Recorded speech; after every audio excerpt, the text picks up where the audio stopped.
Hi friends, तो हम मुख्तलिफ एक्सचेंज के ऊपर काम करते हैं लेकिन हमें कोई बेनिफिट नहीं होता। ज़ाहिर हमने तो ट्रेड एग्जीक्यूट ही करनी होती है, बाई या सेल करना होता है। लेकिन मैं आज आपको एक अच्छी ऑफ़र देता हूँ। वो क्या है कि आप बिंग एक्स के ऊपर ट्रेड करेंगे, आपको कमीशन भी दी जाएगी, आपको ट्रायल फंड भी दिया जाएगा, लेकिन on the basis of volume. अगर आप एक अच्छा वॉल्यूम लेके आते हो एक्सचेंज के ऊपर, यानी कि 1 मिलियन, 2 मिलियन, 3 मिलियन, तो आपको कह लो कि एक एवरेज $500-700 ईजिली मंथली आप गेन कर सकते हो, क्योंकि आपने दूसरी एक्सचेंज के ऊपर भी तो ट्रेड करनी होती है ना। अच्छा, तो वॉल्यूम कैलकुलेट का बहुत आसान और बहुत एक अच्छा तरीका है। अब आपके पास $100 है ना, तो $100 की आपने ट्रेड ओपन की, आप लेवरेज का भी इस्तेमाल करते हो। मिसाल के तौर पर $100 और 100 ही लेवरेज इस्तेमाल कर ली, तो ये टोटल $10,000 बन जाएगा।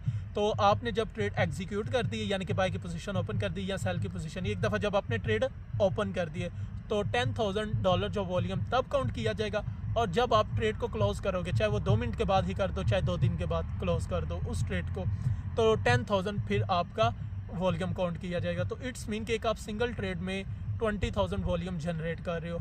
और अगर आप वॉल्यूम को साथ लेके चलो तो फिर भी एक अच्छा मौका है। और अगर आप अपनी जस्ट ओनली रोज़मर्रा की ट्रेडिंग ही करते जाओ तो फिर भी आप अच्छी तरह से वॉल्यूम को जनरेट कर सकते हो। तो आप ज्वाइन करो, इंशाल्लाह आप बेनिफिट में रहो।